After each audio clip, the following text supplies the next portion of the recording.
Straight ലൈനിലേക്ക് സ്വാഗതം.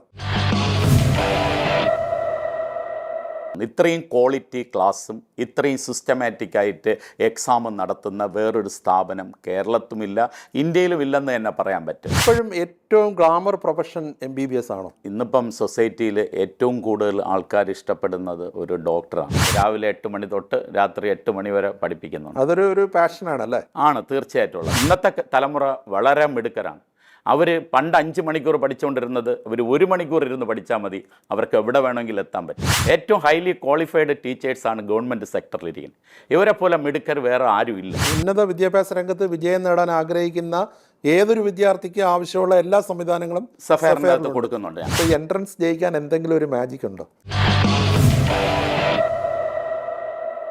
Entrance കോച്ചിങ്ങിൽ കേരളത്തിലെ 1ാം നമ്പർ സ്ഥാപനമായ സഫയർ ഗ്രൂപ്പ് ഓഫ് ഇൻസ്റ്റിറ്റ്യൂഷൻസിൻ്റെ ചെയർമാനും പ്രധാന അധ്യാപകനുമായ ഡോക്ടർ ശ്രീ വി സുനിൽകുമാറാണ് നമ്മുടെ ഇന്നത്തെ അതിഥി. നമസ്കാരം ശ്രീ സുനിൽകുമാർ. നമസ്കാരം സാർ. ഇപ്പം സഫയർ കേരളത്തിലൊട്ടാകെ 17 കേന്ദ്രങ്ങളുണ്ട്. അതെ. അതോടെ 10,000-ഓളം വിദ്യാർത്ഥികൾ പഠിക്കുന്നു. അതെ. പലവട്ടവും എൻട്രൻസ് പരീക്ഷയിൽ 1ാം റാങ്ക് അവിടെ പഠിക്കുന്ന കുട്ടികൾ നേടുന്നു. എന്താണ് സഫയർ മാജിക്? നമ്മൾ ടീച്ചിങ് സ്റ്റാഫും നോൺ ടീച്ചിങ്ങിൻ്റെ ഒരു ഒറ്റക്കെട്ടായിട്ടുള്ള പ്രവർത്തനമാണ് അവിടെ നടന്നുകൊണ്ടിരിക്കുന്നത്. അവിടെ വലുപ്പമൊന്നോ ചെറുപ്പമൊന്നുമില്ല. പിന്നെ ഓരോ വർഷവും കടന്നു പോകുമ്പോൾ ഉള്ള പാരൻസിൻ്റെ സപ്പോർട്ടാണ്. ആ കിട്ടിപ്പോകുന്ന കുട്ടികൾ പലരുടെയും പറഞ്ഞാണ് നമുക്കിങ്ങനെ കുട്ടികൾ കൊണ്ടെത്തിക്കുന്നത്. അത് പല വഴിയിൽ കിട്ടുന്നുണ്ട്. ഓൺലൈൻ ക്ലാസ്സുകൾ വഴി കിട്ടുന്നുണ്ട്, ഓഫ്ലൈൻ ക്ലാസ്സുകളും. എന്നാലും നമ്മൾ ഏറ്റവും കൂടുതൽ പ്രൊജക്റ്റ് ചെയ്യുന്നത് ഓഫ്ലൈനിലാണ്, നേരിട്ട് വന്ന് പഠിക്കുന്നതിലാണ്. സഫയർ എന്ന് പറഞ്ഞാൽ മന്ദമാരുതൻ എന്നാണ് അർത്ഥം. അതെ. സാധാരണ ഒരു തീവ്രമായ പരിശീലനമാണ് നൽകുന്നതെങ്കിൽ അവിടെ ഒരു അധ്യാപനത്തിൻ്റെയും ഒരു പരിപാലനത്തിൻ്റെയൊക്കെ ഒരു ഇളം കാറ്റ് അവിടെ വീശുന്നുണ്ട്. തീർച്ചയായിട്ടും ഉള്ളത്. കാരണം നമ്മളെ ടീച്ചേഴ്സ്, മെൻറ്റേഴ്സ്, ഹോസ്റ്റൽ വാർഡന്മാർ അവരെല്ലാം കർക്കശാകേണ്ട സമയത്ത് കർക്കശാവും. ബട്ട് എന്നാലും അവരെ കൂടെയാണ്, കുട്ടികളെ കൂടെയാണ്. നമ്മൾ ഒരേ വേവ് ലെന്തിലാണ് യാത്ര ചെയ്യുന്നത്. അതുകൊണ്ടാണ് നമുക്ക് ഇത്രയും റിസൾട്ട് ഉണ്ടാക്കിയെടുക്കാൻ പറ്റുന്നത്. താങ്കളൊരു ഫിസിക്സ് അധ്യാപകനാണ്. അതെ. സ്കൂൾ അധ്യാപകനായിരുന്നു. അതെ. വേണമെങ്കിൽ ഒരു സ്കൂളോ കോളേജോ ഒക്കെ തുടങ്ങാമായിരുന്നു. പക്ഷേ ഒരു കോച്ചിങ് സെൻറ്റർ എന്നുള്ള ഒരു ആശയത്തിലേക്ക് വരാൻ കാരണം എന്താ? കാരണം ഇന്നിപ്പം സൊസൈറ്റിയിൽ ഏറ്റവും കൂടുതൽ ആൾക്കാർ ഇഷ്ടപ്പെടുന്നത് ഒരു ഡോക്ടറാണ്. കാര്യം സാധാരണ നമ്മൾ ഒരാളെ പരിശീലിപ്പിക്കുമ്പം അയാൾ ചിലപ്പോൾ ഒരു എൻജിനീയർ ആയിക്കഴിഞ്ഞാൽ മാക്സിമം ചിലപ്പോൾ ഒരു റൂമിൻ്റെ അകത്ത് അടച്ചിട്ടിരിക്കും.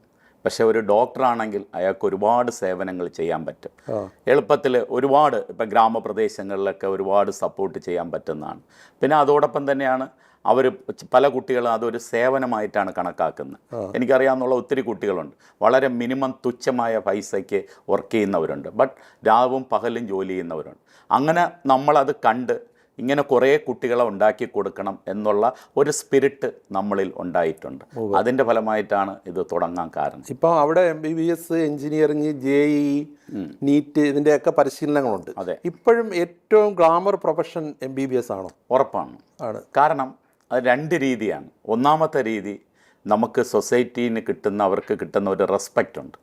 കാര്യം എൻ്റെ അച്ഛനെയോ അമ്മയോ കണ്ടാൽ ചിലപ്പോൾ ഓടിയെത്തണമെന്നില്ല. പക്ഷേ എന്നെ രക്ഷപ്പെടുത്തിയ ഒരു ഡോക്ടറാണെങ്കിൽ ആദ്യം ഞാൻ കണ്ടോറിനെ ബഹുമാനിക്കുന്നതായിരിക്കും. കാരണം എനിക്കൊരു ജീവിതം വീണ്ടും കിട്ടുകയാണ്. ആ ഒരു ആറ്റിറ്റ്യൂഡ് ഇന്നും നമ്മുടെ സൊസൈറ്റിയിൽ നിലനിൽക്കുന്നുണ്ട്. പ്രത്യേകിച്ച് കേരളത്തിൻ്റെ അകത്ത് ഇപ്പോഴും അതിന് വലിയ ഇമ്പോർട്ടൻസ് തന്നെയാണ്. ഇപ്പോൾ തന്നെ MBBS പഠിച്ചാൽ മാത്രം പോരാ, MDയും DM-ഉം എല്ലാം സൂപ്പർ സ്പെഷ്യാലിറ്റി എല്ലാം ആവശ്യമാണ്. ഒരുപാട് വർഷങ്ങൾ പോകും. എന്നിട്ടും കുട്ടികൾക്ക് അതിനോടാണ് താല്പര്യം. തീർച്ചയായിട്ടുള്ള ഒരു 35 വയസ്സ് കൊണ്ട് അവർക്ക് ചിലപ്പം കംപ്ലീറ്റ് ചെയ്യാൻ പറ്റും. പക്ഷേ 80 വയസ്സ് വരെ ലൈഫ് ടൈം ഉണ്ടെങ്കിൽ അതൊരു വലിയ അച്ചീവ്മെൻറ്റ്സ് ആണ്. ഓരോ വർഷം കഴിയും തോറും ഇവരുടെ ആ വാല്യൂ കൂടിയാണ് പോകുന്നത്. പല പ്രാവശ്യവും നമ്മളൊരു ഡോക്ടറിൻ്റെ വീട്ടിലെത്താൻ എന്തുമാത്രം ക്യൂ നിൽക്കേണ്ടി വരുന്നു. മിടുക്കന്മാർ എപ്പോഴും മിടുക്കർ തന്നെയാണ്, അതിലൊരു സംശയമില്ലാത്ത കാര്യമാണ്. ഈ മിടുക്കെന്ന് പറയുന്നത് പരിശീലനത്തിലൂടെ മെച്ചപ്പെടുത്താൻ പറ്റുന്നതാണോ? തീർച്ചയായിട്ടും ഉള്ളത്. പരിശീലനം എന്ന് പറയുന്നത് ഒരു ഫാക്ടർ തന്നെയാണ്. കാരണം നമ്മളിപ്പം ക്വസ്റ്റ്യൻസ് ഇപ്പം നമ്മളെപ്പോഴും ഒരു കാര്യം ചെയ്യുമ്പോൾ തെറ്റുകൾ സംഭവിക്കാം. ആ തെറ്റ് തിരുത്തണം എന്നുണ്ടെങ്കിൽ ഒരു 500-600 പ്രാവശ്യം ചെയ്ത് നോക്കിയാൽ ചിലപ്പം തെറ്റ് കുറച്ച് കൊണ്ടുവരാൻ പറ്റുന്നതാണ്. അപ്പോൾ നമ്മുടെ അതേ മോഡൽ എക്സാംസ് തന്നെ ഒരു 500 എണ്ണം നടത്തിയെന്നിരിക്കട്ടെ, അപ്പോൾ അവർ ഓക്കെ ആയിട്ട് മാറിക്കൊണ്ടേയിരിക്കും. ലാസ്റ്റ് കൊണ്ടുവന്ന് അവർക്ക് കയറി വരാൻ പറ്റുന്നതാണ്. ഇപ്പം സഫയറിനെ, ഇപ്പം കേരളത്തിൽ പരിശീലന കേന്ദ്രങ്ങൾ വേറെയുണ്ട്. പക്ഷേ സഫയറിനെ അതിൻ്റെ ഒരു യുണീക്ക് സ്പെഷ്യൽ അല്ലെ USP നമ്മളെ ക്ലാസ് തന്നെയാണ് അതിൻ്റെ അകത്തുള്ള മെയിൻ ഫാക്ടർ. ഇത്രയും ക്വാളിറ്റി ക്ലാസ്സും ഇത്രയും സിസ്റ്റമാറ്റിക് ആയിട്ട് എക്സാമും നടത്തുന്ന വേറൊരു സ്ഥാപനം കേരളത്തുമില്ല, ഇന്ത്യയിലും ഇല്ലെന്ന് തന്നെ പറയാൻ പറ്റും. കാര്യം നമ്മൾ അവരെ കൂടെ ട്രാവൽ ചെയ്യാണ്, എല്ലാ കുട്ടികളെ കൂടെയും. അതിൻ്റെ അകത്ത് വലിപ്പമൊന്നോ ചെറുപ്പമൊന്നോ നോക്കാറില്ല. എല്ലാ കുട്ടികളെയും ഒരേപോലെ തന്നെ കണ്ട് നമ്മൾ നീങ്ങുന്നവർ. ഇൻഡിവിജ്വൽ അറ്റൻഷൻ കൊടുക്കും, തീർച്ചയായിട്ടും കൊടുക്കുന്നുണ്ട്. ഇപ്പം അങ്ങ് നേരത്തെ സംസാരിച്ചപ്പം പറഞ്ഞ പോലെ ഒരു വാക്ക് മെന്ററിങ് നടത്തുന്നുണ്ട്. ഉറപ്പായിട്ടും ഒരു ക്ലാസ് ടീച്ചർ ഉണ്ടായിരിക്കും. ആ ക്ലാസ് ടീച്ചർ അവരെ സൂപ്പർവൈസ് ചെയ്യാൻ വേറൊരാളുണ്ടായിരിക്കും. ഈ ക്ലാസ് ടീച്ചറാണ് ഈ ക്ലാസ്സിൻ്റെ മൊത്തം കാര്യങ്ങൾ നോക്കുന്നത്. അതിൻ്റെ മുകളിൽ ഒരു സാറുണ്ടായിരിക്കും. സാറും ഇവരെ വാച്ച് ചെയ്യും. അപ്പോൾ ഒരു കുട്ടി വന്നില്ലെങ്കിലോ ഒരു കുട്ടിക്ക് എന്തെങ്കിലും പ്രശ്നങ്ങളുണ്ടെങ്കിലോ അത് സോൾവ് ചെയ്യാൻ അപ്പോഴും നമുക്ക് കഴിയുന്നുണ്ട്. കുട്ടികളെ ഈ പൊതുവെ ഇത്തരം പ്രവേശന പരീക്ഷയ്ക്ക് പഠിച്ച് വലിയ സ്ട്രെസ്സിൽ എത്തിച്ചേരാറുണ്ടെന്ന് പറയാറുണ്ട്. അതെങ്ങനെ മാനേജ് ചെയ്യുന്നു? അത് യാദർച്ഛ്യമായിട്ട് സംഭവിക്കുന്നതാണ് ഈ സ്ട്രെസ് എന്ന് പറയുന്നത്. ചില കുട്ടികൾക്ക് താല്പര്യം കാണത്തില്ല, പക്ഷേ വീട്ടുകാർ അടിച്ചേൽപ്പിക്കും. അവന് ചിലപ്പോൾ എഞ്ചിനീയറിങ്ങിലായിരിക്കാം, അല്ലെങ്കിൽ വേറെ എന്തെങ്കിലുമായിരിക്കും താല്പര്യം. പക്ഷേ വീട്ടുകാർ വിചാരിക്കുക എനിക്കിപ്പോൾ ഒരു ഹോസ്പിറ്റലുണ്ട്, അപ്പോൾ എന്നെ ആൾ നടത്തിക്കൊണ്ട് പോകാൻ ഒരു ഡോക്ടറിൻ്റെ അത്യാവശ്യമാണ്. അവനാണെങ്കിൽ അതിലൊട്ടും താല്പര്യം കാണത്തില്ല. അപ്പം യാദൃച്ഛ്യമായിട്ട് അവനെ കൊണ്ടുവിടുമ്പോൾ അവൻ അതിനൊരു താല്പര്യം കാണത്തില്ല. അങ്ങനെ ഇടയ്ക്ക് മതിയാക്കി പോകുന്ന പിള്ളേരുണ്ടോ? ഉണ്ടാവും, തീർച്ചയായിട്ടും ഉണ്ട്. അപൂർവമാണ്. പക്ഷേ എന്നാലും നമ്മൾ അവൻ്റെ പാരൻസ് കഷ്ടപ്പെട്ട് ഈ വളർത്തിയെടുത്ത ഹോസ്പിറ്റൽ നീ നോക്കില്ലെങ്കിൽ അത് നശിച്ചു പോകും. അങ്ങനെ നമ്മൾ പറഞ്ഞ് കുറച്ച് കഴിയുമ്പം അയാളിലൊരു വലിയ മാറ്റം സംഭവിക്കാറുണ്ട്. ശരിക്കും ഒരു കൗൺസിലിങ്ങിലൂടെയാണ്. ഉറപ്പായിട്ട് നമ്മളൊരു സെക്ഷൻ തന്നെ കൗൺസിലിംഗിൽ വെച്ചിട്ടുണ്ട്. ഒരു ഡോക്ടറുണ്ട്, സൈക്കോ നോക്കുന്ന ആൾക്കാരുണ്ട്, ഇങ്ങനെ പല ആൾക്കാരെ അവിടെ വെച്ചിട്ടുണ്ട്. അവർ അറ്റ് എ ടൈമിൽ തന്നെ അവരുമായിട്ട് ഇൻട്രാക്ട് ചെയ്യും, കാര്യങ്ങൾ എന്താണെന്ന് തിരക്കുകയും ചെയ്യും. ഇപ്പോൾ ഈ തൃശ്ശൂരൊക്കെ പണ്ട് ഈ പരിശീലന കേന്ദ്രം, എൻട്രൻസ് കോച്ചിങ് സെന്റേഴ്സ് ഒക്കെ തുടങ്ങിയപ്പോൾ പൊതുവെ പറയാറുണ്ട് അതൊരു തടവറ പോലെയാണ്, കുട്ടികൾക്ക് അവിടെ ഒരു ജയിലിൽ അടച്ച പ്രതീതിയാണെന്ന്. ആ അവസ്ഥയ്ക്ക് മാറ്റം വന്നു. സഫയറിന്റെ ഒരു പ്രത്യേകത എന്താണ്? ആ അവസ്ഥ അത് ഒന്ന് നോക്കിയാൽ അന്നത്തെ കാലത്ത് അത് വളരെ സത്യമായിട്ടുള്ളതാണ്. കാരണം അങ്ങനെ പിടിച്ചിരുത്തി പഠിപ്പിച്ചാലേ എന്തെങ്കിലും റിസൾട്ട് ഉണ്ടാവും. ഇന്നും ചില കുട്ടികളെ നമ്മൾ അങ്ങനെ ഇരുത്തിയാലേ അവർ റിസൾട്ട് ഉണ്ടാക്കുകയുള്ളൂ. ഒരു 5% കുട്ടികളെ നമ്മളൊന്നും പറയേണ്ട ആവശ്യമില്ല. അവർ അറിഞ്ഞ് പഠിക്കും, തന്നെത്താനെ പഠിക്കും. അവരാര് പഠിപ്പിച്ചാലും അവരെവിടെ ചെന്ന് പഠിച്ചാലും അവർ കയറിപ്പോവും. പക്ഷേ കുറച്ചൊരു 60% കുട്ടികളെ നമ്മൾ ബാക്കിൽ നിന്നും ഇങ്ങനെ കമ്പൽ ചെയ്ത് മാത്രമേ അവർ പഠിക്കത്തുള്ളൂ. കാര്യം ഒന്നിരുന്ന് പഠിക്കാൻ പറയുമ്പോൾ അവർ അപ്പോഴെണീറ്റ് വെള്ളം കുടിക്കാൻ പോകണമെന്ന് പറയും. അപ്പോൾ ഒരു 10 പ്രാവശ്യം കറങ്ങി വരും. പിന്നെ പറഞ്ഞ് ബോധ്യപ്പെടുത്തി ഇരുത്തുമ്പോൾ ഓക്കെ ആയിക്കോളും. ഇപ്പോൾ ഒരു ദിവസം എത്ര മണിക്കൂർ ഈ കുട്ടികൾ പഠിക്കണം? ഒരു മിനിമം 6 മണിക്കൂറെങ്കിലും. അത്രേ ഉള്ളൂ, മിനിമം ആണ്. പിന്നെ അവർക്ക് ഇഷ്ടം പോലെയാണ് 10 മണിക്കൂർ ഒക്കെ പോവാം. പക്ഷേ എൻ്റെ അഡ്വൈസ് ഒരു 50 മിനിറ്റ് പഠിച്ചു കഴിഞ്ഞാൽ ഒരു 10 മിനിറ്റ് റിലാക്സ് ചെയ്യുന്നത് അത്യാവശ്യമാണ്. അങ്ങനെ എത്ര മണിക്കൂർ വേണമെങ്കിലും അയാൾക്ക് പഠിക്കാൻ പറ്റും. ഒരു 10 മിനിറ്റ് റിലാക്സിങ് അത്യാവശ്യമാണ്. ഒന്ന് അതിലെ കൂടെ കറങ്ങി വരികയോ വെറുതെ വേറെ എന്തെങ്കിലും ചെയ്യുകയോ അങ്ങനത്തെ കാര്യങ്ങളിലോട്ടൊക്കെ പോകാൻ പറ്റും. അല്ല കണ്ടിന്യൂസ് ആയിട്ട് 4 മണിക്കൂർ 5 മണിക്കൂർ ഇരിക്കുമ്പം വളരെ ബുദ്ധിമുട്ടാണ്. നമുക്കത് പിക്കപ്പ് ചെയ്യാനും പാടാണ്. ഇപ്പോൾ MBBSന്റെ താല്പര്യത്തെക്കുറിച്ച് പറഞ്ഞു. ഇപ്പോൾ കേരളത്തിൽ എഞ്ചിനീയറിംഗ് കോളേജ് ഇഷ്ടം പോലെയാണ്. എഞ്ചിനീയറിംഗിനുള്ള ഒരു ഡിമാൻഡിൻ്റെ അവസ്ഥ എന്താണ്? ഇപ്പോഴും എഞ്ചിനീയറിംഗിന് ഡിമാൻഡുണ്ട്. നല്ല കോളേജിൽ പഠിക്കണമെന്നേ ഉള്ളൂ. ഫോർ എക്സാമ്പിൾ IIT, NIT, ഇപ്പം Trivandrum engineering college, Barton hill engineering college, അങ്ങനെയുള്ള കുറേ കോളേജസിൽ ഇപ്പോഴും പിള്ളേർ ഓഫറാണ്. ഒരുപാട് പേര് പോകുന്നുണ്ട്. പക്ഷേ പിള്ളേർക്ക് അതിനുള്ള ഗവൺമെൻറ് ഓപ്പർച്യൂണിറ്റീസ് ഉണ്ടോ എന്ന് നമുക്കറിയാൻ പറ്റത്തില്ല. അതുകൊണ്ട് പലരും എന്ത് ചെയ്യുന്നു വെച്ചാൽ ഇവിടെ പഠിക്കാതെ പുറത്തോട്ട് ചാടിപ്പോകാനുള്ള സാധ്യത കാണുന്നുണ്ട്. ഇപ്പോൾ ഉന്നത വിദ്യാഭ്യാസ രംഗത്ത് കേരളത്തിന് പുറത്തുപോയി പഠിക്കുന്നവർ കൂടുന്നു എന്നുള്ളൊരു വാദം കുറേ കാലമായിട്ടുണ്ട്. അതിനെക്കുറിച്ച് എന്ത് പറയുന്നു? അപ്പോൾ ഇത് പോകുമ്പോൾ ഉള്ള സംഭവം എന്ന് വെച്ചാൽ അവരവിടെ പഠിച്ച് അവിടെ തന്നെ സ്റ്റേ ചെയ്യാനാണ് ആഗ്രഹിക്കുന്നത്. പിന്നെ അവർ തിരിച്ചിങ്ങോട്ട് വരാൻ ആഗ്രഹിക്കുന്നില്ല. അപ്പോൾ അത് സൊസൈറ്റിയിൽ വലിയൊരു പ്രശ്നമാണ് ഉണ്ടാക്കുന്നത്. ഇപ്പോൾ എക്സാമ്പിൾ, ഞാൻ താമസിക്കുന്ന സ്ഥലത്ത് 170 വീടുകളുണ്ട്. ഇതിൽ ഒരു 100 വീട്ടിലും പാരൻസ് മാത്രമേ ഉള്ളൂ. ഇവരെല്ലാം വലിയ വിദ്യാഭ്യാസത്തിനാണ് അവിടെ പോയത്. എന്നിട്ട് ഈ പാരൻറ്റിനെ വയസ്സാകുമ്പം നോക്കാൻ ഒരാളൂടെ തിരിച്ചു വരില്ല. ഇവരെല്ലാം വൈകുന്നേരം ജനൽ കമ്പിയിൽ ഇങ്ങനെ പിടിച്ചു നിൽക്കുകയാണ്, പുറത്തൂടെ പോകുന്ന ആൾക്കാരെ കണ്ട് സമാധാനപ്പെടുകയാണ്. ചില പേരൻസിന് ഇവരുടെ കുട്ടികളെ, അത് അവരുടെ പേരക്കുട്ടികളെ നോക്കുന്ന പരിപാലനത്തിനായിട്ട് വിദേശത്തേക്ക് വിളിക്കാറുണ്ട്. തീർച്ചയായിട്ടും വിളിച്ച് കൊണ്ടുപോകുന്നുമുണ്ട്. പക്ഷെ നമ്മൾ ആലോചിക്കേണ്ടത് ഈ വലിയ ഉന്നമനത്തിന് വേണ്ടി പാരൻസ് ഇവരെ പുറകീന് ഓടിയവരാണ്. പക്ഷേ ലാസ്റ്റ് സമയത്ത് ഏതോ ഒരാളാണ് അവരെ കൊണ്ട് ഹോസ്പിറ്റലിൽ പോകുന്നത്.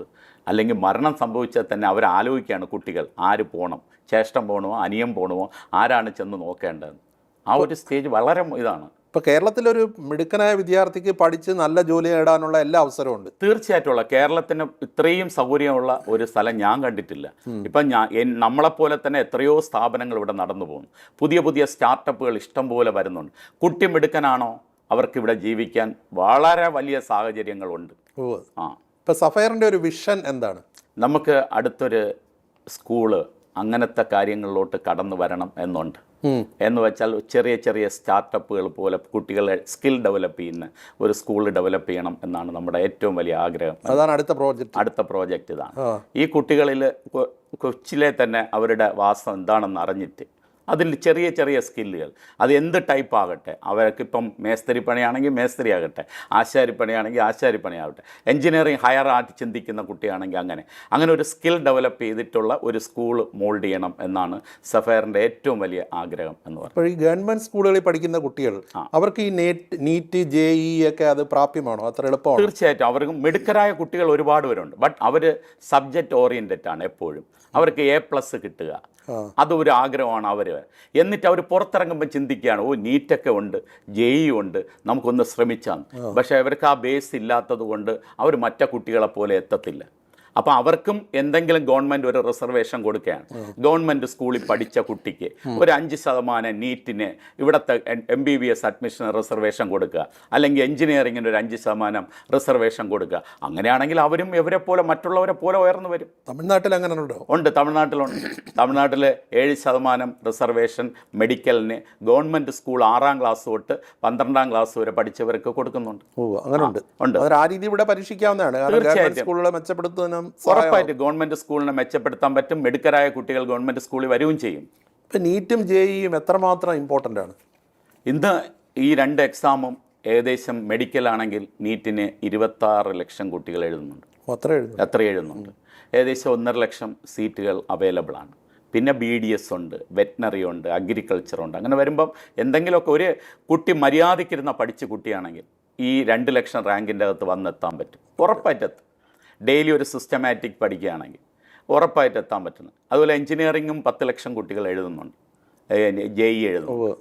പക്ഷേ കേരളത്തിൻ്റെ അകത്തെല്ലാം കൂടെ ചേർത്ത് ഒരു 1.25 ലക്ഷം കുട്ടികളെ എഴുതുന്നുള്ളൂ. കേരളത്തിൻ്റെ മാർക്കറ്റ് വളരെ ചെറുതാണ്. പക്ഷേ ഈ മാർക്കറ്റ് ചെറുതിൽ നിന്നും വേണം ഈ സ്ഥാപനങ്ങളൊക്കെ റൺ ചെയ്തു പോകാൻ.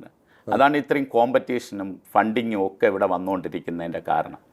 പക്ഷേ എന്നാലും നമ്മളെ കുട്ടികൾ ഭയങ്കര മിടുക്കരാണ്. പക്ഷേ ഇരുന്ന് വർക്ക് ചെയ്യാത്തതാണ് ഏറ്റവും വലിയ പ്രശ്നം.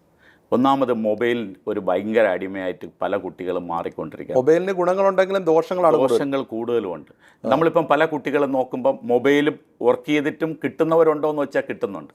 പക്ഷേ കുറച്ച് സമയത്തേക്ക് ഇതൊന്ന് മാറ്റി വെച്ചാൽ കുട്ടികൾക്ക് കുറച്ചുകൂടെ എനർജി ആയിട്ട് പഠിക്കാൻ പറ്റും. പക്ഷേ ഇതുകൊണ്ട് വലിയ ഗുണങ്ങളുമുണ്ട്. ഇപ്പോൾ ഒരു കുട്ടി എവിടെ നിൽക്കുന്നു എന്നൊക്കെ അറിയാനും പറ്റും. അതേ സമയത്ത് അവരെ കൊണ്ട് ഒരുപാട് മോശമായ കാര്യങ്ങളും അതിൽ സംഭവിക്കുന്നുണ്ട്. ഇപ്പോൾ കോച്ചിങ് സെൻ്ററുകളിൽ വരുന്ന വിദ്യാർത്ഥികൾക്ക് മൊബൈൽ ഉപയോഗിക്കാൻ പറ്റുമോ? നമ്മൾ മൊബൈൽ കൊണ്ടുവരാം, പക്ഷേ അവിടെ ഒരു സ്ഥലം വെച്ചിട്ടുണ്ട്, ലിമിറ്റഡ് ആണ്. അതിൻ്റെ അകത്ത് വെച്ചിട്ട് ക്ലാസ്സിൽ കയറണം.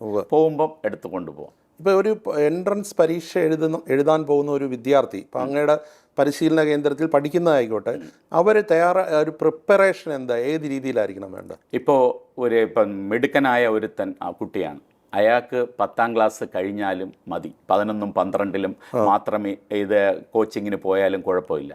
പക്ഷെ ഒരു സാധാരണ കുട്ടി, ആവറേജ് കുട്ടിയാണെങ്കിൽ ഒരു 8ാം ക്ലാസ് തൊട്ട് ഇതിൻ്റെ ബേസിക് ഒന്ന് പറഞ്ഞു കൊടുക്കണം.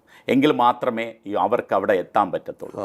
8, 9, 10ലൊക്കെ ഒരു ബേസിക് കാര്യങ്ങൾ അവരെ പഠിപ്പിച്ച് ഇങ്ങനെ ഒരു എൻട്രൻസ് ഉണ്ടെന്നും ഇന്ത്യയിൽ ഇതൊക്കെ സാഹചര്യങ്ങളുണ്ടെന്നും പല പല എൻട്രൻസ് വഴിയാണ് പലതും എടുക്കുന്നതെന്നും നമ്മളെ പല കുട്ടികൾക്കും 12ാം ക്ലാസ് കഴിഞ്ഞിട്ടും ഇന്ത്യയിൽ ഏതൊക്കെ എൻട്രൻസ് ഉണ്ടെന്നോ എന്തൊക്കെ കോഴ്സിന് എൻട്രൻസ് വഴി എടുക്കുന്നുണ്ടെന്നോ എന്നുള്ള ഒരു ധാരണയില്ല. അപ്പോൾ അത് നമ്മൾ സാധാരണ കുട്ടികൾക്ക് 8ാം ക്ലാസ് തൊട്ട് കൊടുക്കുകയാണെങ്കിൽ അവർ ഉറപ്പായിട്ട് 12ാം ക്ലാസ്സിലെത്തുമ്പോൾ ഇതിൻ്റെ കൂടെ പാസ്സായി പോകും.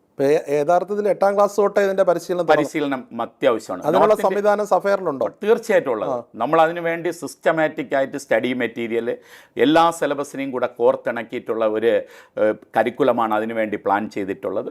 ആ കാര്യങ്ങൾ വളരെ സിസ്റ്റമാറ്റിക് ആയിട്ട് നമ്മൾ ചെയ്തു കൊടുക്കുന്നുണ്ട്. 8ാം ക്ലാസ്സിൽ പഠിക്കുന്ന ഒരു വിദ്യാർത്ഥിക്ക് അവിടെ എങ്ങനെയാണ് അതിൻ്റെ ക്ലാസ് എങ്ങനെയായിരിക്കും? എല്ലാ സൺഡേയുമാണ് ക്ലാസ്. 10 to 4 ആണ് അവരുടെ ക്ലാസ്.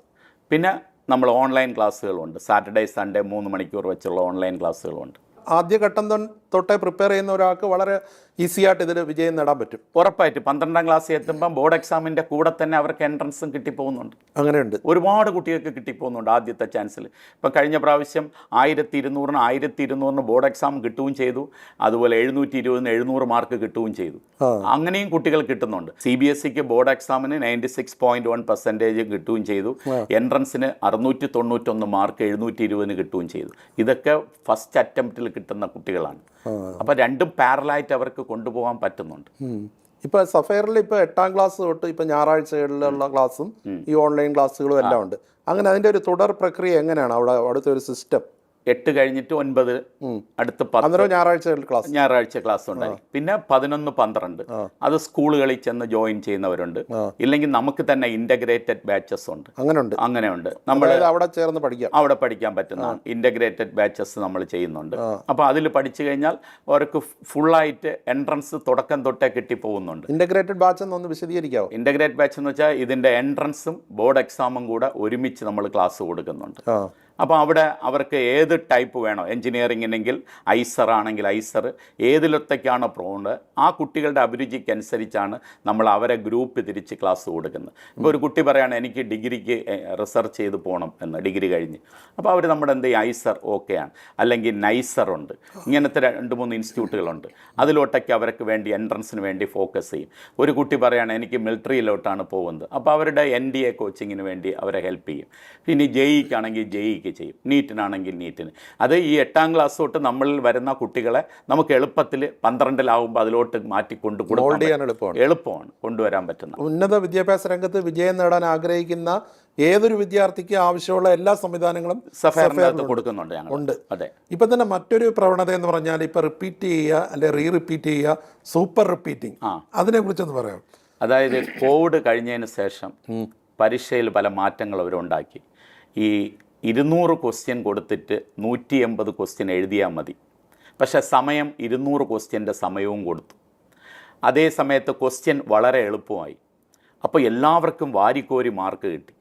അപ്പോൾ എല്ലാവർക്കും ഒരു പ്രവണത ഉണ്ടായി, ഇത്തവണ എനിക്ക് 600 കിട്ടി, അടുത്ത പ്രാവശ്യം 700 വാങ്ങാം എന്നുള്ള ഒരു പ്രവണത ഉണ്ടായി.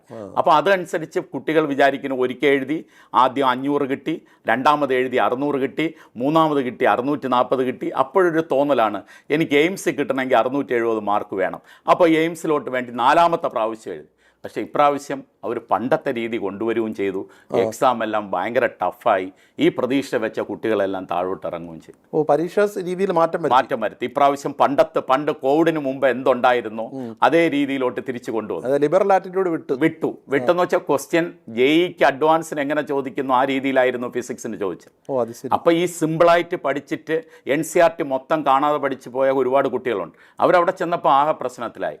കഴിഞ്ഞ പ്രാവശ്യം കിട്ടിയ മാർക്കിൻ്റെ പകുതി മാർക്ക് കൂടെ കിട്ടിയിട്ടില്ല. അപ്പോൾ സൂപ്പർ ബാച്ചൊക്കെ നല്ലതാണ്, ആലോചിച്ച് ചെയ്താൽ കുറച്ചുകൂടെ ബെറ്റർ ആയിരിക്കും. ഇപ്പോൾ നേരത്തെ നമ്മൾ പറഞ്ഞു 8ാം ക്ലാസ് തൊട്ടേ പരിശീലനം നേടുന്നതാണ്. ഇപ്പോൾ ഒരു നോർമൽ ഇതിൽ ഫസ്റ്റ് അറ്റംപ്റ്റിൽ തന്നെ കിട്ടുന്നവരാണോ കൂടുതലും? ഏറ്റവും കൂടുതലായി ഇൻ്റഗ്രേറ്റഡ് ബാച്ചിൽ പഠിക്കുന്ന കുട്ടികളാണ് ഏറ്റവും ഫസ്റ്റ് ചാൻസ് കിട്ടിപ്പോകുന്നത്. അത് കേരളത്തിൻ്റെ അകത്ത് പെർസെൻറ്റേജിൽ ഏറ്റവും കൂടുതൽ സഫയർ എന്ന് പറഞ്ഞ സ്ഥാപനത്തിൽ. സഫയറിന് പഠിച്ച കുട്ടികൾക്ക് തന്നെ പലവട്ടം റാങ്കിങ് കിട്ടി. 6ഓളം പ്രാവശ്യം കേരളത്തിൻ്റെ അകത്ത് മെഡിക്കലിന് 1ാം റാങ്ക് കിട്ടിയ സ്ഥാപനമാണ്. ഈ വിദ്യാർത്ഥിയുടെ കഴിവ് വികസിപ്പിക്കാനായിട്ടുള്ള സഫയറിൻ്റെ സ്കീം എന്താണ്? നമുക്ക് അവരെ ചെയ്യുന്നത് പല ഇൻ്റലിജൻറ്റ് ടെസ്റ്റുകൾ നമ്മളവിടെ ചെയ്യുന്നുണ്ട് അവർക്ക് വേണ്ടി, അവരുടെ ബ്രെയിൻ ഡെവലപ്പ് ചെയ്യാൻ വേണ്ടി. അതുപോലെ തന്നെയാണ് അവരെ ഒന്ന് മോട്ടിവേറ്റ് ചെയ്തെടുക്കാൻ. അങ്ങനത്തെ പല കാര്യങ്ങളും സഫയറിൽ കൊടുക്കുന്നുണ്ട്.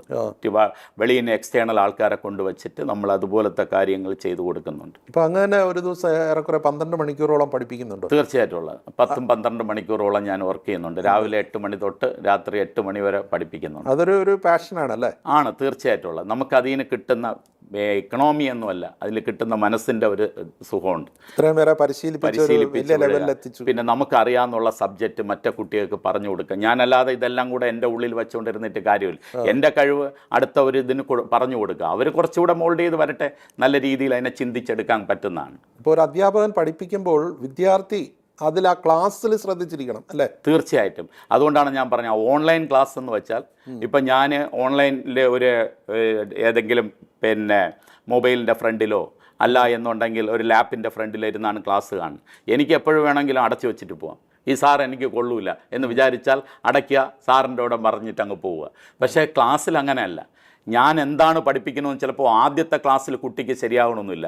2 or 3 ക്ലാസ് കഴിയുമ്പോൾ കുട്ടിക്ക് മനസ്സിലാവും ഇതാണ് കറക്റ്റ് ആറ്റിറ്റ്യൂഡ്, ഇതിങ്ങനെ തന്നെയാണ് പഠിച്ചു പോകേണ്ടതെന്ന്. അതിന് ഏറ്റവും നല്ലത് ഓഫ്ലൈൻ തന്നെയാണ്. അതായത് നേരിട്ട് പഠിക്കുക, നേരിട്ട് പഠിക്കണം. അപ്പോൾ കുട്ടിക്ക് പ്രോബ്ലം ചെയ്യണം, ഞാൻ അടുത്ത് ചെന്ന് നോക്കാൻ പറ്റും അത് ചെയ്യുന്ന സ്റ്റെപ്പ് ശരിയാണോ, അയാൾക്ക് എന്താണ് ഞാൻ ഇനി പറഞ്ഞു കൊടുക്കണം. മറ്റത് ഓൺലൈനിൽ ആരോ ഒരാൾ വന്ന് പഠിപ്പിക്കുന്നു, ആ കുട്ടിക്ക് എനിക്ക് മറ്റൊരു ബന്ധവുമില്ല. അവിടെ ആരും മതി, XRY, അയാൾക്ക് മറ്റൊരു ബന്ധമില്ലാതെയാണ് കുട്ടികൾ നമ്മളെ കണക്കാക്കുന്നത്. നല്ലൊരു എക്സാം സ്ട്രാറ്റജി എന്താണ് ശരിക്കും? ഇപ്പോൾ ഒരു വിദ്യാർത്ഥി ആ ഒരു നല്ല പരീക്ഷ അഭിമുഖീകരിക്കുമ്പോൾ അവനൊരു സ്ട്രാറ്റജി, തീർച്ചയായിട്ടും അതോടൊപ്പം ഒരു സെൽഫ് ഇവാലുവേഷനും. അതിന് ഏറ്റവും നല്ലത് അവന് സബ്ജക്റ്റ് വൈസ് ആയിട്ട് അവനെ പഠിപ്പിച്ചെടുക്കണം. രണ്ടാമത് എക്സാം, സിസ്റ്റമാറ്റിക് ആയിട്ടുള്ള എക്സാം കൊടുക്കണം. അത് തന്നെയാണ് ഏറ്റവും നല്ലത്. സിസ്റ്റമാറ്റിക് ആയിരിക്കും. ഇന്ന ദിവസം എക്സാമെങ്കിൽ ആ എക്സാം നേരത്തെ തന്നെ അവർക്ക് നമ്മളൊരു ഷെഡ്യൂൾ കൊടുത്ത് ആ എക്സാം അത് കണക്കാക്കി കൊണ്ടുപോയാൽ ഉറപ്പായിട്ട് മാറ്റങ്ങൾ ഉണ്ടാകുന്നതാണ്. എന്താണ് പ്രധാനം, കോച്ചിങ്ങോ ടീച്ചിങ്ങോ? രണ്ടും ഒരേ വേവ് ലെന്തിൽ സംഭവിക്കുന്ന കാര്യമാണ്. വ്യത്യാസമില്ല. ഇല്ല, കാര്യം ടീച്ചിങ് ഉണ്ടെങ്കിലേ കോച്ചിങ്ങിന് പ്രാധാന്യം വരത്തുള്ളൂ. അപ്പോൾ കോച്ച് ചെയ്യുന്ന ആൾക്കാരും അതുപോലെ നിൽക്കണം. ഇപ്പം ഞാൻ രണ്ടുമായിട്ടും ഷൈൻ ചെയ്യാൻ പറ്റണമെന്ന് എനിക്കറിയത്തില്ല, അത് കുട്ടികൾ തീരുമാനിക്കുന്നതാണ്. പക്ഷേ എനിക്ക് രണ്ടും ഒരുമിച്ച് പാരലായിട്ട് കൊണ്ടുപോകാൻ പറ്റുന്നുണ്ട് ഉറപ്പായിട്ട്. Stay focused, stay motivated. How is it possible? Focus ചെയ്തെന്ന് വെച്ചാൽ നമ്മൾ ഇന്നത് തന്നെ ആകണം എന്ന് പറഞ്ഞ് ഹൈലി ഫോക്കസ് ചെയ്താൽ ഉറപ്പായിട്ട് ആ കുട്ടിക്ക് എത്താൻ പറ്റുന്നതാണ്. ചിലപ്പോൾ ഈ പറഞ്ഞ പോലെ ഒരു അറ്റംപ്റ്റ് കിട്ടിയില്ലെങ്കിൽ അടുത്ത അറ്റംപ്റ്റിലെങ്കിലും അയാൾ കയറിപ്പോകുന്നതാണ്. അയാൾ ഇതൊക്കെ മനസ്സിലാക്കിയ മോട്ടിവേഷൻ ഞാൻ ഒരാഴ്ച കൊടുത്താൽ അടുത്ത ആഴ്ച അയാൾ തളർന്നു പോകുന്ന ഒരു കുട്ടിയാണെങ്കിൽ ഒരിക്കലും ഫോക്കസിൽ വരത്തില്ല. അയാൾക്ക് ജന്മനാ ഒരു സ്പിരിറ്റ് ബോഡിയിൽ കത്തി നിൽക്കണം, എൻ്റെ ജീവിതത്തിൽ ഇന്നതൊക്കെ എത്തണം എന്ന്. ഞാൻ എത്ര മോട്ടിവേറ്റ് ചെയ്താലും ചിലപ്പോൾ ഒരാഴ്ച കഴിയുമ്പോൾ അയാൾ അതങ്ങ് പഴയതുപോലെ ആവും. പക്ഷെ ഫോക്കസ് ചെയ്ത ഒരു കുട്ടിയാണെങ്കിൽ അവൻ അതിന് ഒരിക്കലും മാറത്തില്ല. അവന് ചെറിയ പ്രശ്നങ്ങൾ കാണും, അത് സോൾവ് ചെയ്തെടുക്കാൻ പറ്റും. എന്നും ഒരാളെ മോട്ടിവേറ്റ് ചെയ്തൊന്നും കൊണ്ടുപോകാൻ പറ്റത്തില്ല. അയാളും കൂടെ ഉള്ളീന്ന് ഇറങ്ങി വരണം, ഇതെൻ്റെ ജീവിതമാണ്, ഞാൻ ഇവിടെയൊക്കെ എത്തണം, ഞാൻ ഈ ജീവിതത്തിൽ ഇങ്ങനെയൊക്കെ ഒരു അംബിഷൻ ഉണ്ട്, അപ്പം പഠിക്കണം എന്നൊക്കെ ഒരു സ്പിരിറ്റ് അയാളിൽ ഉണ്ടാവണം. ഈ പേരൻ്റൽ സപ്പോർട്ട് ഇതിൽ എത്രമാത്രം പ്രധാനമാണ്? പാരൻ്റ് എന്ന് വെച്ചാൽ ഇന്ന് പണ്ടത്തെ പോലെ ഒരുപാട് കുട്ടികളുള്ള വീടുകളല്ല, ഒരു കുട്ടിയെ കാണത്തുള്ളൂ. അപ്പോൾ ഞാനൊരു പാരൻ്റ് ആണെങ്കിലും പറയും, മക്കൾക്ക് എത്ര പഠിക്കാൻ പറ്റുന്നു നീ അത്രയും പഠിച്ചാൽ മതി എന്നുള്ള ഒരു സ്റ്റാൻഡ് പല പാരൻസും ഉണ്ട്. പക്ഷേ ചില വീട്ടിൽ അങ്ങനെയല്ല, വളരെ സിസ്റ്റമാറ്റിക്കായിട്ട് നീ ഇങ്ങനെ തന്നെ പോകണം, നിൻ്റെ എയിം ഇതാണ് എന്ന് പറഞ്ഞ് അവനെ ഫോക്കസ് ചെയ്ത് കൊണ്ടുപോകുന്ന പാരൻസും ഉണ്ട്. പല പാരൻസും പണ്ട് അവർ വളർന്നു വന്ന രീതിയെക്കുറിച്ച് ഒരിക്കലും ചിന്തിക്കുന്നില്ല. ഇന്ന് എനിക്ക് ഒരാളേ ഉള്ളൂ, അവനിനി ചിലപ്പോൾ നാട് വിട്ടു പോയാലോ വേറെ എന്തെങ്കിലും ചെയ്താലോ എന്നുള്ളൊരു പേടി ഉണ്ട്. കാര്യം ഈ കുട്ടികൾ പലരും അങ്ങനെ പേടിപ്പെടുത്തി നിർത്താറുണ്ട്. പക്ഷെ അതും മിടുക്കർ കുട്ടികളുമാണ്. ഇവരെന്ത് ചെയ്യും, ഉഴപ്പാൻ വേണ്ടി ഇതിൽ നിന്ന് എങ്ങനെയെങ്കിലും ഒന്ന് മാറിക്കിട്ടണം, അതിനുവേണ്ടിയാണ് അവർ ചെയ്യുന്നത്. പക്ഷെ ഇന്നത്തെ തലമുറ വളരെ മിടുക്കരാണ്. അവർ പണ്ട് 5 മണിക്കൂർ പഠിച്ചുകൊണ്ടിരുന്നത് അവർ 1 മണിക്കൂർ ഇരുന്ന് പഠിച്ചാൽ മതി, അവർക്ക് എവിടെ വേണമെങ്കിലും എത്താൻ പറ്റും. പക്ഷെ അവരതിന് സമയം കളയുന്നില്ല. ഇപ്പോൾ പേരൻസിൻ്റെ കാര്യം പറയുമ്പോൾ തങ്ങൾക്ക് എത്തിപ്പെടാൻ പറ്റാത്ത മേഖലകളിൽ മക്കളെ എത്തിക്കാനുള്ള ഒരു സമ്മർദ്ദവും അതിൻ്റെ ചിലരുടെ പേരിൽ ആരോപിക്കാറുണ്ടല്ലോ. തീർച്ചയായിട്ടും ഉണ്ട്. അതായത് വലിയ രീതിയിൽ ഇവരായിട്ട് ഇടിച്ചു പിഴിഞ്ഞെടുക്കുക എന്ന് പറഞ്ഞു ഉണ്ട്. അങ്ങനെ ചെയ്യുന്ന ആൾക്കാരും ഒരുപാട് പേരുണ്ട്. കാര്യം അവന് ചിലപ്പോൾ ലിറ്ററേച്ചറിലായിരിക്കും താല്പര്യം, അപ്പോൾ അവൻ്റെ കൂടെ MBBS എടുക്കാൻ പറയും, അവന് ചിലപ്പം കാണണമെന്നില്ല. പിന്നെ ഇപ്പം പലരും ഈ IAS IPS പോകാൻ താല്പര്യപ്പെടുന്നവരും MBBS എടുത്ത് അതിലോട്ട് പോകാൻ വരുന്നുണ്ട്. കാര്യം MBBS എഴുതി കഴിയുമ്പോൾ അവർക്ക് കുറച്ചൊരു ഊർജ്ജം കിട്ടുന്നുണ്ട്, അതുകൊണ്ട് അവർക്ക് അതും എഴുതിയെടുക്കാം എന്നുള്ള ഒരു തോന്നൽ വരുന്നുണ്ട്. ഇപ്പം തന്നെ സിവിൽ സർവീസിലുള്ള പലരും ഡോക്ടറാണ്, അവരെല്ലാം മിടുക്കരാണ്. കാര്യം അവർക്ക് അപ്പോൾ ഇത് എഴുതിയെടുക്കുമ്പോൾ അവർക്ക് ഉള്ളിലൊരു എനർജിയാണ്, എനിക്ക് ഇനി ഏത് എക്സാമും എഴുതാൻ പറ്റുമെന്ന്. കാരണം ഈ 17 വയസ്സിൽ 26 ലക്ഷം കുട്ടികൾ എഴുതുന്ന ഒരു എക്സാമിൽ ഞാൻ 1000-ൻ്റെ അകത്ത് വന്നിട്ടുണ്ടെങ്കിൽ തീർച്ചയായിട്ടും എനിക്ക് ഇന്ത്യയിൽ നടക്കുന്ന ഏത് എക്സാമിനും എഴുതിയെടുക്കാന്നുള്ള ഒരു എനർജി ബോഡിയിലുണ്ടാവും. അതാണ് ഈ ഒരു അത് പരിശീലനത്തിൻ്റെ കൂടെ ഒരു വിജയമാണ്. തീർച്ചയായിട്ടും പരിശീലനം തന്നെ. അവിടെ ഹോസ്റ്റൽ സംവിധാനമുണ്ട്. നമുക്ക് ഒരു 1200-ഓളം കുട്ടികൾക്ക് തങ്ങാനുള്ള ഹോസ്റ്റൽ സൗകര്യമുണ്ട്. എല്ലാ സെന്റേഴ്സിലും ഉണ്ടോ? ഇല്ല, മെയിൻ ട്രിവാൻഡ്രം സെന്റർ, പിന്നെ തൃശ്ശൂരാണ്. ഈ എൻട്രൻസ് കോച്ചിങ് എന്ന് പറയുമ്പോൾ അതിന്റെ ഒരു തുടക്കം ഇപ്പൊ തിരുവനന്തപുരത്ത് യൂണിവേഴ്സൽ എന്ന് പറഞ്ഞൊരു സ്ഥാപനം തീർച്ചയായിട്ടും. പിന്നീട് തൃശ്ശൂര്, തോമസ് മാഷ്, അതെ, ഇതൊക്കെ താങ്കളെ പ്രചോദിപ്പിച്ചിട്ടുണ്ടോ? തീർച്ചയായിട്ടും എനിക്ക് ഏറ്റവും പ്രചോദനം ഉണ്ടായിട്ടുള്ള തോമസ് സാറാണ്. സാറിൻ്റെ ആ സിസ്റ്റമാറ്റിക് രീതിയൊക്കെ എനിക്കും വളരെ ഇഷ്ടമാണ്. പക്ഷേ കാലം മാറിയപ്പോൾ നമ്മളും അതിൻ്റെ കൂടെ മാറേണ്ടി വന്നേ ഉള്ളൂ. അത്രേ ഉള്ളൂ. പക്ഷേ സാർ ആ ഭയങ്കര ഡെഡിക്കേഷനായിട്ടായിരുന്നു ഈ ഫീൽഡിൽ വർക്ക് ചെയ്തത്. അത് കണ്ട് തന്നെയാണ് നമുക്കും ഒരു പ്രചോദനമുണ്ട്, നമുക്കും പറ്റും എന്നുള്ള ഒരു തോന്നൽ തന്നെയാണ്. സഫേർ ഈ ഏറ്റവും പുതിയ കാലത്തിനനുസരിച്ച് എപ്പോഴും അപ്ഡേറ്റഡ് ആണ്, തീർച്ചയായിട്ടും അല്ലേ? NTA ഈ ഗ്രേഡ് എക്സാമിനേഷൻ്റെ ഇപ്പോഴത്തെ സ്ഥിതിയെക്കുറിച്ച്, നടത്തിപ്പിനെ കുറിച്ച് എന്താ പറയുന്നത്? അവർ ചെറിയ ചെറിയ പോരായ്മകൾ ഉണ്ടാകുന്നുണ്ട്. കാരണം ഈ ഫീൽഡുമായിട്ട് ബന്ധമില്ലാത്ത ആൾക്കാരായിരിക്കും ചിലപ്പോൾ അതിൻ്റെ ഇതിലൊക്കെ വരുന്ന ആൾക്കാർ. അപ്പോൾ അതിലുണ്ടാകുന്ന പോരായ്മകളുണ്ട്. പക്ഷേ ഇപ്രാവശ്യം വളരെ സിസ്റ്റമാറ്റിക് ആയിരുന്നു. നീറ്റ് വളരെ ഇതായിട്ടാണ് നടത്തിയത്.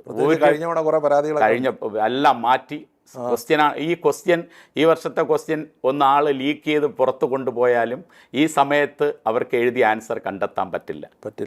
അതുകൊണ്ട് ക്വസ്റ്റ്യൻ ലീക്കായാലും ഒരു പ്രശ്നം ഉണ്ടാകരുതെന്നുള്ള രീതിയിലാണ് ക്വസ്റ്റ്യൻ അവരിട്ടത്. സഫയർ എന്ന് പറഞ്ഞാൽ ഒരു എൻട്രൻസ് കോച്ചിങ്ങിൻ്റെ ഒരു ഡ്രീം സ്ഥാപനമാണ്. അതെ. സഫയറിൻ്റെ ഡ്രീം എന്താണ്? സഫയറിൻ്റെ ഡ്രീം എന്ന് പറഞ്ഞാൽ നമുക്ക് നല്ലൊരു കുറേ റാങ്കുകൾ ഉണ്ടാക്കി കൊടുക്കണം. അതോടൊപ്പം സാധാരണ കുട്ടികളിലും എൻട്രൻസ് കൊണ്ടെത്തിക്കണം. ഇങ്ങനെ ഒരു എൻട്രൻസ് ഉണ്ടെന്നും അവർക്ക് ഏറ്റവും മിനിമമായ ഫീസിൽ അവർക്ക് ക്ലാസ് കൊടുക്കണമെന്നും, അതും ഓഫ്ലൈൻ ക്ലാസ് തന്നെ മിനിമം ഫീസിൽ കൊടുക്കണമെന്നാണ് നമ്മുടെ ആഗ്രഹം. അപ്പോൾ തന്നെ സഫയർ സ്കോളർഷിപ്പ് നൽകുന്നുണ്ടെന്ന് സൂചിപ്പിച്ചായിരുന്നു. അത് ഏത് രീതിയിലാണ്? പല രീതിയിലാണ്. അവർ ഇപ്പം റിപ്പീറ്റ് ചെയ്യുന്ന കുട്ടിക്കാണെങ്കിൽ ആദ്യത്തെ ചാൻസിൽ വാങ്ങിയ മാർക്കിനനുസരിച്ച് കൊടുക്കുന്നുണ്ട്. പിന്നെ ബോർഡ് എക്സാമിന് എത്ര മാർക്കുണ്ടോ അതിൻ്റെ അനുസരിച്ച് കൊടുക്കുന്നുണ്ട്. ഇപ്പോൾ physics, chemistry, biology full mark ഉണ്ടെങ്കിൽ നമ്മൾ ഫുൾ സ്കോളർഷിപ്പ് കൊടുക്കുന്നുണ്ട്. അങ്ങനെ ആ കുട്ടികൾക്ക് എന്തൊക്കെ രീതിയിലാണോ മാർക്ക് സ്കോർ ചെയ്തിട്ടുണ്ടോ ആ രീതിയിൽ നമ്മൾ അവർക്ക് സ്കോളർഷിപ്പ് കൊടുക്കുന്നുണ്ട്. അഡ്മിഷൻ പ്രോസസ്സ് എന്ന് പറയുന്നത് ഏതൊരു വിദ്യാർത്ഥിക്കും ചേരാമോ അതോ ഇത്ര മാർക്കുള്ളവരെ മാത്രമേ എടുക്കത്തുള്ളൂ? അങ്ങനെയൊന്നുമില്ല. നമ്മുടെ സാധാരണ കുട്ടികളിൽ നിന്നുമാണ് ഈ റിസൾട്ട് അത്രയും ഉണ്ടാക്കുന്നത്. അല്ലാതെ സെലക്ട് ചെയ്ത മാർക്ക് വെച്ച് ഒരിക്കലും ഉണ്ടാക്കാറില്ല. വെറും സാധാരണ കുട്ടികളാണ്. ഞാൻ അതിൻ്റെ ഒരു എക്സാമ്പിൾ പറഞ്ഞുതരാം. നമ്മളെ തൊട്ട് അടുത്തുള്ള ഒരു പാളയത്ത് ചന്തയിൽ പഴം വിറ്റുകൊണ്ടിരുന്ന ഒരു സ്ത്രീയുടെ വേണു എന്ന് പറഞ്ഞ പയ്യനാണ്. അവൻ ആദ്യത്തെ ഗവൺമെൻറ് സ്കൂൾ കഴിഞ്ഞിട്ട് ഇവിടെ പഠിക്കാൻ വന്നു. അന്ന് അവന് എന്താണെന്നും കൂടെ അറിഞ്ഞുകൂടാ. പക്ഷെ അവൻ മൂന്നാമത്തെ പ്രാവശ്യം ട്രിവാൻഡ്രം മെഡിക്കൽ കോളേജിൽ കയറി. അന്ന് ഇവനും മാർക്ക് കുറവാണെന്ന് പറഞ്ഞ് ഞാൻ കളഞ്ഞിരുന്നെങ്കിൽ ഇങ്ങനെ ഒരു ഡോക്ടറിനെ കിട്ടത്തില്ല. അവനിപ്പം ജനകീയ ഡോക്ടറാണ്. ജനകീയ ഡോക്ടർ എന്ന് വെച്ചാൽ അവനറിയാം ബുദ്ധിമുട്ട് എന്താണെന്ന്. അതുകൊണ്ട് അവന് തീർച്ചയായിട്ടും മറ്റുള്ളവരെ സഹായിക്കാൻ കഴിയുന്നു. അങ്ങനെ ഒത്തിരി കുട്ടികളെ എനിക്ക് അങ്ങനെ കൊണ്ടെത്തിക്കാൻ പറ്റിയിട്ടുണ്ട്. സാധാരണ മാർക്ക് വാങ്ങിയ കുട്ടികളെയാണ് ഗവൺമെൻറ് മെഡിക്കൽ കോളേജിൽ കൊണ്ടെത്തിക്കാൻ പറ്റി. അതിൽ ഏറ്റവും സന്തോഷമാണ് നമുക്ക് കിട്ടുന്നത്. അതിൻ്റെ അപ്പുറം ഒരു സന്തോഷം ജീവിതത്തിൽ കിട്ടിയിട്ടേ ഇല്ല. അതുതന്നെയാണ് മെയിൻ പാർട്ട് എന്ന് പറയും. താങ്കൾ ഇപ്പോൾ ലക്ഷക്കണക്കിന് വിദ്യാർത്ഥികളെ പരിശീലിപ്പിച്ചു, ദീർഘകാലത്തെ അനുഭവ സമ്പത്തുണ്ട്. ഇപ്പോൾ താങ്കൾ നേരത്തെ സംസാരിച്ചപ്പോൾ ഒരു വാക്ക് പറഞ്ഞു, കേരളത്തിലെ വിദ്യാർത്ഥികൾ മിടുക്കരാണ്. പക്ഷെ നമ്മുടെ സമൂഹത്തിൽ ഇന്നിപ്പം ലഹരിയുടെ ഉപയോഗം കൂടുന്നു, കുട്ടികൾക്ക് മാനസിക സമ്മർദ്ദം വർദ്ധിക്കുന്നു, വഴിതെറ്റിപ്പോകുന്നു എന്നൊക്കെയുള്ള പൊതു സമൂഹത്തിൽ ഇപ്പോൾ സ്കൂളിൽ പഠിക്കുന്ന കുട്ടികളിൽ പോലും മയക്കുമരുന്ന് ഉപയോഗം വരുന്നു. ഇതിനെയൊക്കെ എങ്ങനെയാണ് നോക്കിക്കാണുന്നത്? എന്താണ് അതിനൊക്കെ എതിരായിട്ടുള്ള ഒരു പോംവഴി? താങ്കൾ എൻ്റെ നിഗമനത്തിൽ പണ്ടൊക്കെ സ്കൂളിലെ ടീച്ചേഴ്സ് കുറേ കൂടെ സ്ട്രിക്റ്റ് ആയിരുന്നു. ഇപ്പോൾ അവർ സ്ട്രിക്റ്റ് ആകുമ്പോൾ പാരൻസ് ചെന്ന് വഴക്ക് പറയും. അപ്പോൾ അവർ വിചാരിച്ചു ഇത് നമുക്ക് ഇനി എന്ത് ചെയ്യാനോ ഒന്നും ചെയ്യാൻ പറ്റില്ല. അവരെ ഒന്നുകൂടെ സ്ട്രോങ് ആക്കുക. നമ്മുടെ ടീച്ചേഴ്സ് ഏറ്റവും ഹൈലി ക്വാളിഫൈഡ് ടീച്ചേഴ്സാണ് ഗവൺമെൻറ് സെക്ടറിലിരിക്കുന്നത്. ഇവരെ പോലെ മിടുക്കർ വേറെ ആരുമില്ല.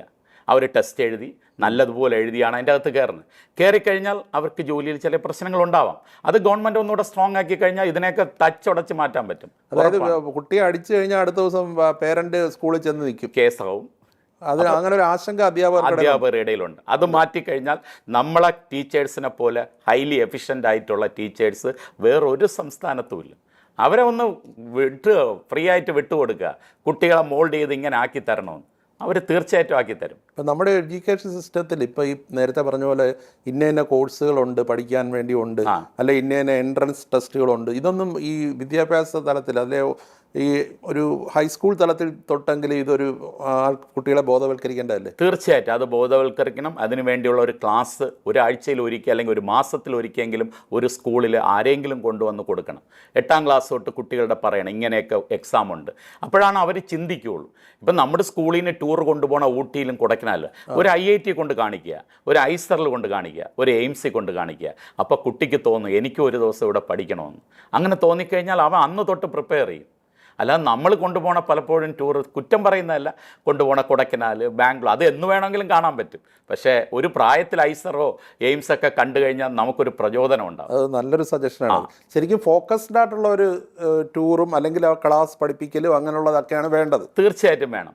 ഈ മറ്റുള്ള സ്ഥലങ്ങളിൽ എനിക്ക് ജോലി കിട്ടിയിട്ടും പോകാൻ പറ്റും.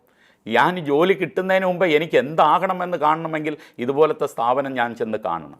കാണുമ്പം ഈ കുട്ടികൾ പോണ അടുക്കും ചിട്ടയും അവിടുത്തെ പഠിപ്പിക്കുന്ന രീതി, ഈ എക്സ്പെരിമെൻ്റൽ അറേഞ്ച്മെൻറ്റുകൾ, ഇതൊക്കെ കാണുമ്പം ഒരു 10% കുട്ടിയുടെ ഉള്ളിലെങ്കിലും ഒരു സ്പാർക്ക് ഉണ്ടാവും. എനിക്കും ഈ വഴി കൂടെ തിരഞ്ഞെടുക്കാൻ പറ്റുമെന്ന് അവിടെ കൊണ്ട് കാണിക്കണം. കുട്ടികളെ ടൂർ കൊണ്ടുപോകുമ്പം അവിടെ തന്നെ കൊണ്ടുപോകണമെന്നാണ് എൻ്റെ റിക്വസ്റ്റ് എന്ന് പറയുന്നത്. ഇപ്പോൾ ഈ കേരളത്തിൽ ഇപ്പോൾ സ്റ്റാർട്ടപ്പുകളൊക്കെ ഒരുപാട് സജീവമായിട്ട്. അതെ അതെ. ചില സ്റ്റാർട്ടപ്പുകളുടെ വിജയ ശതമാനം ചിലപ്പോൾ കുറവായിരിക്കും. അവസരങ്ങൾ കേരളത്തിലും ഇന്ത്യയിലും ലോകത്തും കൂടി വരികയല്ലേ? നമ്മുടെ രാജ്യത്തിനെ പോലെ അവസരം കിട്ടുന്ന ഒരു രാജ്യം ഇല്ല. നമ്മളെ 140 കോടി ജനങ്ങളിൽ ഒരു 60% എനർജറ്റിക്കായ 40 വയസ്സിൻ്റെ താഴെയുള്ളവരാണ്. നമുക്ക് എന്ത് വേണമെങ്കിലും തുടങ്ങാം. ഒരു തട്ടുകട തുടങ്ങിയാൽ നമുക്ക് മനസ്സ് ഉണ്ടെങ്കിൽ വിജയിപ്പിക്കാൻ പറ്റുന്നതാണ്. അതിന് മനസ്സിൻ്റെ ധൈര്യം വേണം. പിന്നെ ഒരു സപ്പോർട്ടും അത്യാവശ്യമാണ്. കാര്യം ആരുടെയെങ്കിലും ഒരു സപ്പോർട്ട് വേണം. സപ്പോർട്ട് ഉണ്ടാകുമ്പോൾ നമുക്ക് ആരോ ഉണ്ടെന്നുള്ള ഒരു ഫീലിംഗ് ഉണ്ടാവും. അത് ഗവൺമെൻറ്റിൻ്റെ സപ്പോർട്ടാവാം, അതിൻ്റെ അകത്തുള്ള ഏതെങ്കിലും ഒരു അഡ്മിനിസ്ട്രേറ്റീവ് ഓഫീസേഴ്സിൻ്റെ സപ്പോർട്ടാകാം. തീർച്ചയായിട്ടും കൊച്ചു കുട്ടികൾക്ക് ആ സപ്പോർട്ട് അത്യാവശ്യമാണ്. കേരളം ഒരു 10 വർഷത്തിൻ്റെ അകത്തൊക്കെ വലിയ മാറ്റങ്ങൾ സംഭവിക്കും. ഇന്ത്യയിൽ എന്ത് മാറ്റം ഉണ്ടാകുന്നു അതിനനുസരിച്ച് കേരളവുമാണ്. നമ്മളെ കുട്ടികൾ പുറത്ത് പോകേണ്ട ഒരു ആവശ്യമില്ല. അവർക്ക് ഇവിടെ തന്നെ ചെയ്യാൻ പറ്റും എന്ന് തന്നെയാണ് ഈ 30 വർഷം കൊണ്ട് ഈ ഫീൽഡ് നിൽക്കുന്ന എൻ്റെ ഒരു അനുമാനം. ഇപ്പോൾ കേരളത്തിലെ ഈ പഠന രീതി, ഇപ്പോൾ സ്കൂൾ കോളേജ് വിദ്യാഭ്യാസ തലത്തിൽ പഠന രീതിക്ക് എന്തെങ്കിലും പോരായ്മ ഉണ്ടെങ്കിൽ അതെന്താണ്? അത് മെയിനായിട്ട് ഞാൻ പറഞ്ഞ ടീച്ചേഴ്സ് ഒന്ന് പിടിമുറുക്കണം.